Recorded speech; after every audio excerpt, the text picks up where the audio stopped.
बिस्मिल्लाहिर्रहमानिर्रहीम। Today's topic of discussion is paediatrics GIT. तो start करते हैं पीड्स की जीआईटी के पास्ट यूक्यू। तो क्वेश्चन नंबर 1 की तरफ आ जाते हैं। लैक्टोस इंटॉलरेंस और जो सीलिक डिजीज है दोनों किसके अंदर आती है? दोनों क्रॉनिक डायरिया के अंदर आते हैं। दोनों क्रॉनिक डायरिया की ऑस्मोटिक टाइप से बिलोंग करते हैं। दोनों वीनिंग से रिलेटेड होते हैं। लेकिन लैक्टोस इंटॉलरेंस में जो डायरिया होता है, क्रॉनिक डायरिया वीनिंग से पहले होगा, यानी वीनिंग के स्टार्ट होने से पहले ब्रेस्ट जब फीडिंग या फिर मिल्क पे वो डिपेंडेंट होगा तब होगा। लेकिन जो सिलिक डिजीज है इसमें जो डायरिया होता है वो वीनिंग के बाद देखने को मिलता है। तो जो लैक्टोस इंटॉलरेंस है उसमें डायरिया बिफोर द वीनिंग होता है, डायरिया वाटरी होता है, फ्रॉथी होता है, सोर स्मेलिंग होता है। जबकि सिलिक डिजीज के अंदर जो डायरिया होगा वो फूल स्मेलिंग बल्कि स्टूल होते हैं, स्टीटोरिया वाले होते हैं। जबकि इसमें भी बल्कि स्टूल हो सकते हैं लेकिन वाटरी और फ्रॉथी होते हैं। इसके अंदर जो स्टूल के अंदर सब्सटेंस है वो रिड्यूसिंग होता है, यानी स्टूल के अंदर रिड्यूसिंग शुगर आती है जो कि लैक्टोस होती है। जो इसके अलावा फ्लैचुलेंस और एब्डोमिनल पेन देखने को मिल सकता है ओल्डर चिल्ड्रन के अंदर। पेरिएनल एक्सकोरिएशन हो सकती है due to acidic stool. Weight loss, dehydration देखने को मिल सकता है। स्टूल की पीएच 5.5 होती है, एसिडिक होती है। ओके, तो यहाँ पर एक क्वेश्चन है कि वायरल गैस्ट्रोएंटेराइटिस हुआ। वायरल गैस्ट्रोएंटेराइटिस की वजह से जो लैक्टेस एंजाइम होता है ब्रश बटर पे पड़ा होता है वो डैमेज हो गया और वो निकल गया, ठीक हो गया, जिसकी वजह से क्या होगा? वाटरी स्टूल देखने को मिलेगा। स्टूल की पीएच 5 है, दैट मींस एसिडिक और रिड्यूसिंग सब्सटेंस है। तो ये लैक्टोस इंटॉलरेंस है और आपको हमेशा ही देखने को मिलेगा बिफोर वीनिंग। तो इसमें इन्वेस्टिगेशन क्या होती है? इसमें इन्वेस्टिगेशन लैक्टोस इंटॉलरेंस टेस्ट करवाई गई, यानी लैक्टोस देंगे और चेक करेंगे कि एब्जॉर्प्शन हो रही नहीं हो रही। हाइड्रोजन ब्रेड टेस्ट देंगे और लास्ट में इंटेस्टिनल बायोप्सी होती है। ट्रीटमेंट के अंदर क्या होगा? जिस तरह सीलिक डिजीज का जो ट्रीटमेंट होता है उसमें ग्लूटीन छुड़वाते हैं, इसमें लैक्टोस रिड्यूस के लैक्टोस फ्री मिल्क देंगे। इसके अलावा कैल्शियम फोर्टिफाइड जूस देंगे और विटामिन डी सप्लीमेंट देंगे। नंबर 3 लैक्टेस एंजाइम की सप्लीमेंट देंगे और नंबर 4 योगर्ट या हार्ड चीज़ दे देंगे। इसके बाद नेक्स्ट है सिलिक डिजीज।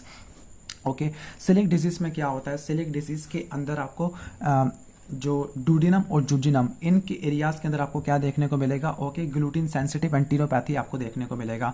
ओके, तो आपको डायरिया आफ्टर द वीनिंग देखने को मिलेगा। ओके, ग्लूटीन सेंसिटिविटी देखने को मिलती है और जब मैल एब्जॉर्प्शन होगी तो वेट लॉस होगा, एडिमा आपको देखने को मिलेगा क्योंकि प्रोटीन या सिटोरिया होगा, फैट बल्कि स्टूल ग्रीजी स्टूल आ रहे हैं। ओके, माइल्ड एब्डोमिनल डिस्टेंशन होती है, ओरल अल्सरेशन आपको देखने को मिल सकती है, इसकी एसोसिएशन होती है। इसके साथ आयरन और फोलिक एसिड की डेफिशिएंसी हो सकती है, प्यूबर्टल डिले हो सकता है, शॉर्ट स्ट्रक्चर है, डर्मेटाइटिस हर्पेटिफॉर्मिस ये स्किन के लिए होती है, इसको ठीक करने के लिए डेप्सॉन देते हैं और लास्ट में ऑस्टियोपोरोसिस और टैटिनी हो सकती है। तो उम्मीद है कि आप डायग्नोज कर लोगे सिलिक डिजीज को। ओके, तो सिलिक डिजीज के जो डिफरेंशियल्स होते हैं वो दूसरे मैल एब्जॉर्प्शन सिंड्रोम है, लाइक आपका ट्रॉपिकल सप्रू है।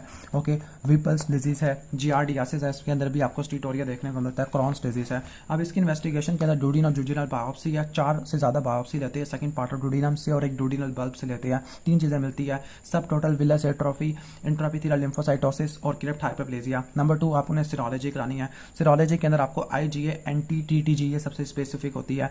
बाकी आईजीए एंटी एंडोमाइसियल, आईजीए एंटी गिलियाडिन और अगर आईजीए की डेफिशिएंसी है तो आईजीजी एंटी गिलियाडिन मिलेगा। बाकी एचएलए टाइपिंग कराओगे।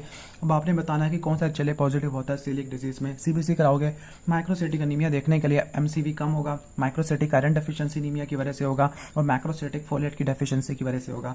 बायोकेमिकल टेस्ट कराओगे, उसके अंदर सब चीजें ही कम होगी, calcium, magnesium, protein, albumin, vitamin D और डेक्सा स्कैन कराओगे, इसमें ऑस्टियोपोरोसिस मिल जाएगा। ओके, अब इसका जो ट्रीटमेंट होता है डाइटरी थेरेपी मेन है, जिसके अंदर आपने life long gluten free diet लेनी होती है। आगे आपने 4 चीज़ों को अवॉइड करना है, बार्ली, राई, ओट और वीट को अवॉइड करना होता है। राइस, मीट, डेयरी प्रोडक्ट आप ले सकते हैं। अल्कोहल को अवॉइड करना है। अगर डर्मेटाइटिस हर्पेटिफॉर्मिस है तो आपने डेप्सोन लेना है। विटामिन और मिनरल्स के अपने सप्लीमेंट लेने हैं, फोलेट भी आपने लेना होता है।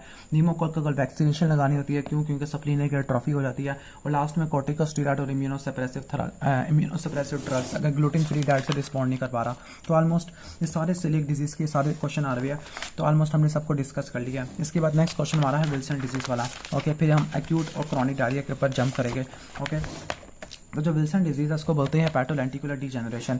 इसके अंदर आपको क्या देखने को मिलता है? लर्निंग डिफिकल्टी देखने को मिलती है। सिबलिंग्स के अंदर फैमिली की पॉजिटिव हिस्ट्री होती है और जो कॉपर होता है वो 3 जगह पे जमा होगा। ओके, बेसल गैंग्लिया में जमा होगा तो वहाँ पे कोरिया करा देगा, पार्किंसन लाइक फीचर करा देगा। आईज में जमा होगा तो केसर फ्लैशरिंग करवा देगा। लीवर के अंदर जमा होगा तो hepatitis, cirrhosis, fulminant hepatic failure करवा देगा।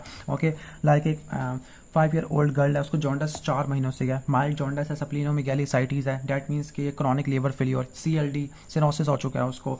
ओके, बाकी टेस्ट वगैरह नेगेटिव है, तो उसके DDs क्या हो गए? नंबर 1 तो अपने विल्सन डिजीज है, बाकी और मेटाबॉलिक डिजीज लाइक आपका alpha 1 antitrypsin deficiency, drug induce acute viral hepatitis, ये आपने इंक्लूड करा देना होता है, लेकिन मेन आपने फोकस करना होता है विल्सन डिजीज के ऊपर। ओके, तो विल्सन डिजीज की इन्वेस्टिगेशन क्या होती है? विल्सन डिजीज के अंदर कॉपर की स्टडी कराओगे, सिरालोप्लाज्मिन कम होगा जो कि सब बेस्ट इनिशियल टेस्ट होता है, और सीरम कॉपर बड़ा होगा, या नॉर्मल भी हो सकता है, कम भी हो सकता है, यूरिनरी कॉपर बड़ा होगा, ये कंफर्मेटरी होता है। स्लिट लंप एग्जामिनेशन कराओगे, वहाँ पे केस ऑफ फ्लशनिंग होगा। बाकी कुछ एंटीबॉडीज, ऑटो एंटीबॉडीज है, ENA, ASMA, LKM, SLA, ये सारी ऑटोइम्यून हेपेटाइटिस के अंदर आती है। लास्ट में अल्ट्रासाउंड लीवर का और डॉपलर कराओगे हेपेटिक वेन का। न्यूट्रिशनल सपोर्ट क्या होती है, मैनेजमेंट क्या होती है?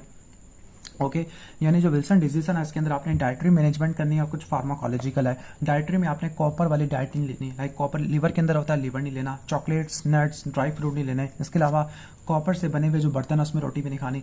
इसके बाद नेक्स्ट हम आगे आ जाते हैं, डाइटरी तो हो गया कि आपने कॉपर की डाइट नहीं लेनी और कॉपर वाली यूटेंसिल्स यूज़ नहीं करने। स्पेसिफिक के अंदर क्या होगा? आपने कॉपर के चिलेटर इस्तेमाल करने हैं। आयरन के लिए होती है डिफ्रॉक्सामिन, डिफ्रॉक्सिरॉक्स, लेकिन कॉपर के लिए पेनिसिलामीन, B6 देना है। ओके, ट्राइएंटीन देना होता है, जिंक एसीटेट जो कि इसकी एब्जॉर्प्शन को रोक देता है। लिवर ट्रांसप्लांटेशन करना और स्क्रीनिंग करनी है सिबलिंग्स की। कैसे करोगे? सिरालोप्लाज्मिन के लेवल चेक कराओगे। इसके बाद आ जाती है इंटरसेप्शन वाला टॉपिक, ये आपका सर्जरी में भी आया हुआ है कि इसमें क्या होता है। ओके, ये 6 मंथ से लेकर 2 ईयर वाले बच्चों को इन्वॉल्व करता होता है, इन्फेंट्स को इन्वॉल्व करता होता है। इसमें स्क्रीमिंग हिस्ट्री आती है, ड्राइंग ऑफ लेग है। इंटरसेप्शन का मतलब है कि एक पार्ट इंटेस्टाइन का दूसरे पार्ट के अंदर टेलोस्कोप हो गया है, ठीक हो गया, एक पार्ट दूसरे पार्ट के अंदर घुस गया है। तो इसके अंदर क्या होता है? इसके अंदर आपको रेड क्यूरेंट जेली स्टूल आपको देखने को मिलती है। अम्बलाइकस एरिया में सोसेज शेप में एरिया देखने को मिलता है, चूंकि आइलियम कोलोन के अंदर टीलोस्कोप हो चुकी है, इन्वेजिनेट हो चुकी है, तो आपको वो एरिया खाली मिलेगा। राइट इलिक फोसा, इसको बोलते हैं साइन ऑफ डांस। ओके, तो इसकी इन्वेस्टिगेशन क्या है? पहले एब्डोमिनल एक्सरे कराओगे, उसमें टारगेट या मेनिस्कस साइन मिलेगा। अच्छा, मोस्ट कॉमन टाइप इंटरसेप्शन के लिए कॉलिक होती है। अल्ट्रासाउंड में आपको kidney shape mass longitudinal view में मिलेगा, और टारगेट बुल आई साइन आपको ट्रांसफर्स व्यू में मिलेगा। बेरियम एनीमा में क्लास साइन मिलेगा।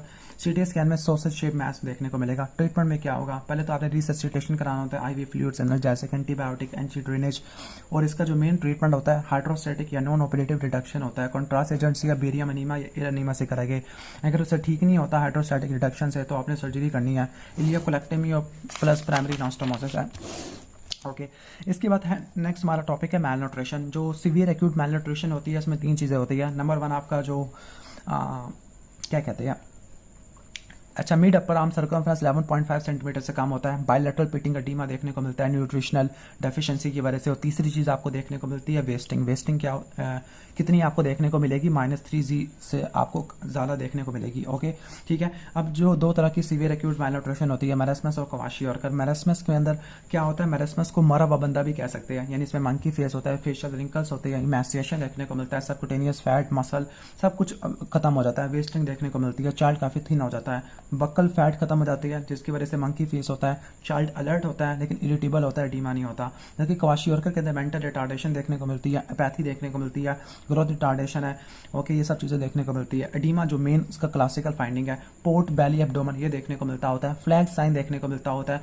प्लकेबल हेयर, यानी क्वाशियोरकर में बाल होते हैं लेकिन आराम से वो प्लकेबल हो सकते हैं। ओके, तो नेक्स्ट इस क्वेश्चन को पढ़ते हैं। मसल की वेस्टिंग है, ग्रॉस एब्डोमिनल डिस्टेंशन है। ओके, अब ग्रोस एब्डोमिनल डिस्टेंशन वैसे तो ये उसकी वजह से भी हो सकती है, कहने का मतलब है क्वाशियोरकर की भी हो सकती है, लेकिन उसने डायग्नोसिस में मेरेस्मस लिखा हुआ है। वेट गेन नहीं हो पा रहा एग्जामिनेशन में। वैसे इसके DDs पूछ रहा है, मेन DDs वैसे मेरेस्मस, क्वाशियोरकर, ट्रॉपिकल। यहाँ पे वैसे क्वाशियोरकर आना चाहिए था, वैसे आप बताओ क्या आना चाहिए था।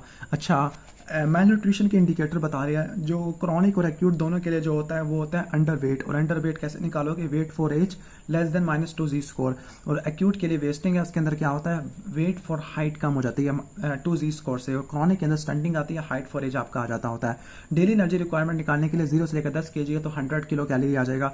ओके, अगर 10 से लेकर 20 kg का है तो आपने 100 वाला 1000 तो आपने ऐड कर देना, बाकी 50 और 20 से ज़्यादा तो आपने 20 ऐड कर देना होता है। ठीक हो गया। मेरेस्मस और क्वाशियोरकर का क्या डिफरेंस होता है? मेरेस्मस में सीवियर ग्रोथ फेलियर देखने को मिलता है, क्वाशियोरकर में मॉडरेट ग्रोथ फेलियर देखने को मिलता होता है। मेरेस्मस में मसल की और सबक्यूटेनियस टिश्यू की वेस्टिंग होती है, इसमें लेस रिमार्केबल होती है। मेरेस्मस में मेंटल रिटार्डेशन देखने को नहीं मिलती, अपैथी देखने को नहीं मिलती, अलर्ट होता है, इसमें अपैथी होती है।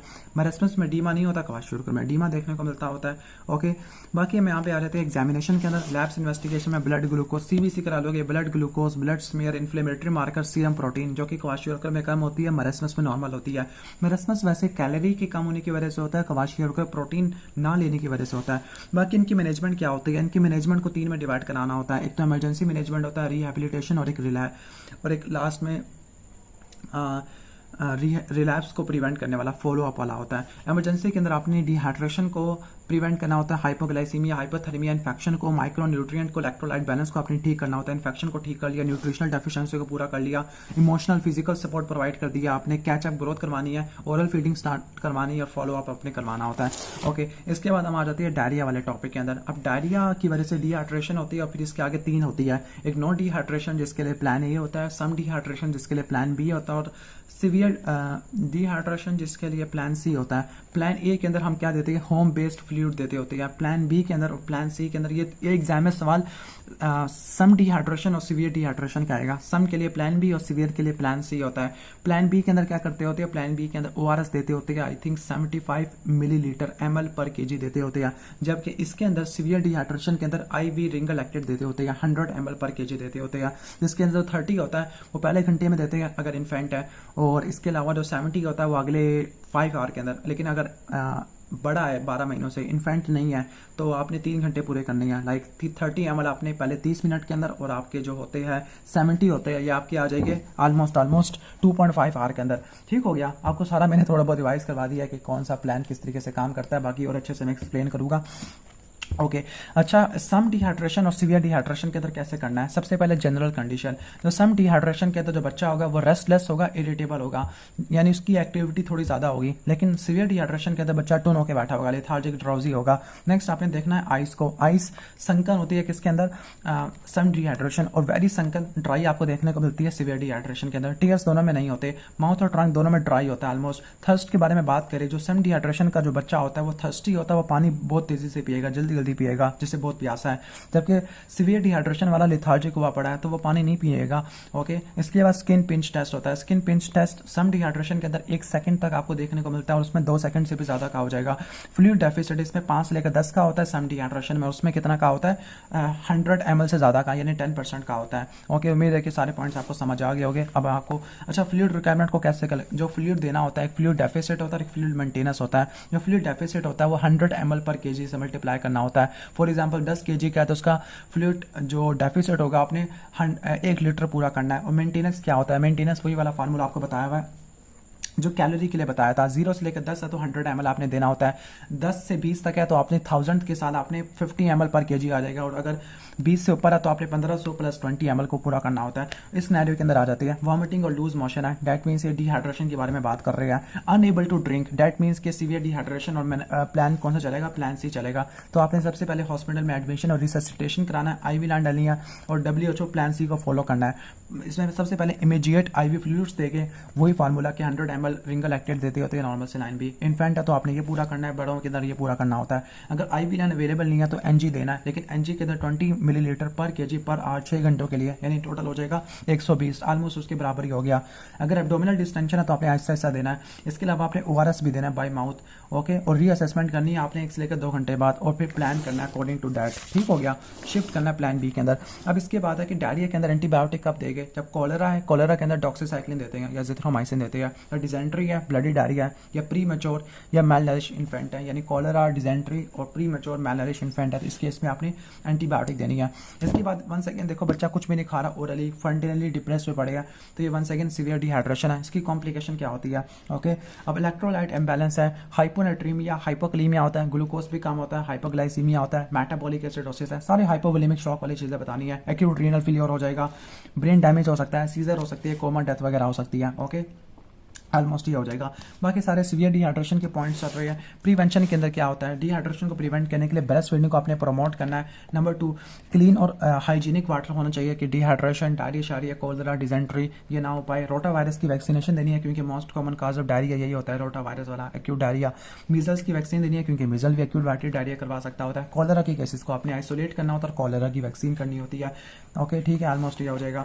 इसके बाद है कि एक पेशेंट आया डायरिया का, लूज स्टूल का, तो आपने हिस्ट्री में क्या क्या सवाल पूछने होते हैं।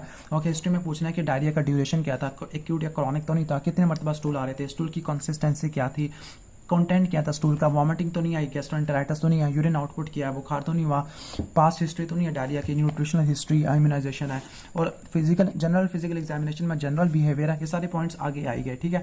अब इसके बाद WHO प्लान ए पूछ रहा है। WHO प्लान ए के अंदर डिफरेंट रूल्स होते हैं। नंबर 1 पहला रूल है कि आपने बच्चों को ज़्यादा फ्लूइड्स देने हैं than usual to prevent dehydration. अब फ्लूइड्स कौन से दे सकते हैं, ORS या घर के बनाए हुए फ्लूइड्स हो सकते हैं, ओके। अब इसकी रिक्वायरमेंट देख लो, अगर बच्चा 2 साल से नीचे का है तो आपने 50 से लेकर 100 देने हैं, बच्चा अगर 2 साल से 10 साल का है तो आपने 100 से लेकर 200, ओके। और ओल्डर है तो आपने जितना मर्जी दे सकते हो पिला दो उसको। जिंक के बारे में बात करें, जिंक आपने 10 से लेकर 20 मिलीग्राम देना होता है। अगर 6 महीनों से कम का तो 10 आ जाएगा, इससे ज़्यादा का तो 20 आ जाएगा, ठीक है, जिंक आ जाएगा। तो पहला पॉइंट हो गया, फ्लूइड्स आपने नॉर्मल से ज़्यादा देने हैं। नंबर 2 जिंक देना होता है। नंबर 3 आपने फीड कराना होता है। अगर इन्फेंट है तो उसको आपने ब्रेस्ट फीडिंग करानी है। इन्फेंट जो ब्रेस्ट फीडिंग नहीं कर रहा तो उसको आपने फार्मूला मिल्क देना होता है 3 घंटे बाद, ओके। अगर कोई बच्चा 6 महीनों से ज़्यादा का इन्फेंट नहीं है या सॉफ्ट फूड ले रहा है तो उसको आपने सीरियल्स, वेजिटेबल, लेग्यूम्स, बनाना ये सब देना होता है। जब डायरिया खत्म हो जाए तो आपने एनर्जी रिच फूड्स देनी होती है। यानी पहला पॉइंट क्या हो गया, आपने फ्लूइड्स नॉर्मल से ज़्यादा दिया। नंबर 2 सप्लीमेंटल जिंक दिया। नंबर 3 आपने फीड कराया बच्चे को। और नंबर 4 आपने फॉलो अप कराना है। जब उसको वाटरी स्टूल आए, वॉमिटिंग आए, थर्स्टी आए या खा पी नहीं रहा, फीवर हो गया, यानी डेंजर साइन आ गया, तब आपने उसको अपने पास बुलाना होता है। इसके बाद दोबारा सीवियर डिहाइड्रेशन का। अब इसकी कंपोजिशन है, चलो मैं आपको बता रहा हूँ कैसे रट्टा मारना है। अब इसकी कंपोजिशन है, सोडियम क्लोराइड को रट्टा मार लो। पीरियोडिक टेबल में सोडियम के नीचे पोटेशियम होता है तो सोडियम क्लोराइड पोटेशियम क्लोराइड है, ओके। और फिर इसके बाद रट्टा मार लो, क्लोराइड है, क्लोराइड तो क्लोराइड का एक भाई होता है जिसका नाम है सिट्रेट, तो सोडियम सिट्रेट आ जाएगा, ओके। और लास्ट में जब सोडियम एब्जॉर्ब होता है तो वो ग्लूकोज को भी साथ ले आता है तो ग्लूकोज भी आएगा। अब NaCl, सोडियम 3.5 होता है, ओके। पोटेशियम नीचे है, दैट मीन्स नीचे है 1.5 आ जाएगा। और KCl क्लोराइड, इसका भाई है सिट्रेट और भाई भी थोड़ा बड़ा वाला है तो 2.9 आ जाएगा। और ग्लूकोज हमेशा रट्टा मान लो 20 तक होता है, ठीक है, ओके। वैसे मैंने बड़ा फजूल चीज़ बताई है याद करने के लिए, आई डोंट नो, अगर आपके पास कोई अच्छा तरीका है तो आप मुझे बता सकते हो, शेयर कर सकते हो, ओके, ठीक है। बाकी यहाँ पर अगर जो हाइपोस्मोलर है, हाइपोस्मोलर के अंदर उन्होंने क्या चीज़ कम किया है, 2 चीज़ें कम किया, एक सोडियम और ग्लूकोज। क्यों? क्योंकि यही ऑस्मोलैलिटी को डिटरमिन करते होते हैं। अच्छा, सीवियर डिहाइड्रेशन के अंदर क्या क्या चीज़ें चेक करनी होती है? सबसे पहले जनरल बिहेवियर पेशेंट का चेक करना है, लेथार्जिक तो नहीं है, आइस को चेक करना होता है, संकन या ड्राई तो नहीं है, टीयर्स को चेक करना होता है, एब्सेंट तो नहीं है, माउथ और टंग को देखना है, वेरी ड्राई तो नहीं है। ये सारे आपको सीवियर डिहाइड्रेशन में देखने को मिलते हैं, ऑलरेडी मैं एक्सप्लेन कर चुका हूँ। इसके बाद WHO plan B, plan A भी डिस्कस कर लिया, प्लान सी भी डिस्कस कर लिया, अब रह गया plan B, okay. Plan B में कब होता है, सम डिहाइड्रेशन के अंदर देखने को मिलता होता है, उसमें आपने OPD मैनेजमेंट करनी है। सबसे पहले आपने देना होता है ORS 4 घंटों के लिए, कितना देना होता है 75 मिलीलीटर पर kg। और साथ आपने अगर कोई हर लूज टूल आ रहा है तो 10 से लेकर 20 ml पर kg आपने देना होता है। फिर फीडिंग करानी होती है। अगर बच्चा ज़्यादा ORS लेना चाह रहा है तो आपने उसको देना है। अगर ओवर हाइड्रेशन नहीं हो रहा, अगर पफी फेस हो रहा है, फ्लूइड रिटेंशन हो रही है, तो आपने ORS को छोड़ के स्टैंडर्ड WHO ORS आपने स्टार्ट कराना होता है। जिंक की सप्लीमेंट देनी है, ब्रेस्ट फीडिंग करानी होती है, ओके। अगर मदर जाना चाह रही है तो आपने ORS के पैकेट देने और रिहाइड्रेशन को कंटिन्यू कराना और रीअसेसमेंट करनी है 4 घंटे में। अगर कोई डिहाइड्रेशन नहीं है, प्लान ए चलाओ, कुछ है तो प्लान बी और वापस में प्लान सी है। इसके बाद डिहाइड्रेशन है, सीवियर डिहाइड्रेशन आ जाएगा। उसके बाद इन्वेस्टिगेशन क्या कराओगे, CBC करा लोगे, स्टूल की एग्जामिनेशन है, urea electrolyte, urine analysis, blood culture, x-ray, chest, जो सिंपल होती है। इसके बाद डायग्नोसिस में सम डिहाइड्रेशन का, कॉलरा का डिफरेंशियल लिखा हुआ, काउ प्रोटीन, यानी ये मैल अब्जॉर्प्शन के कुछ DDs लिखे हुए हैं। तो ऑलमोस्ट मैंने पूरा एक्सप्लेन कर दिया है चैप्टर गैस्ट्रोएंटेरोलॉजी वाला।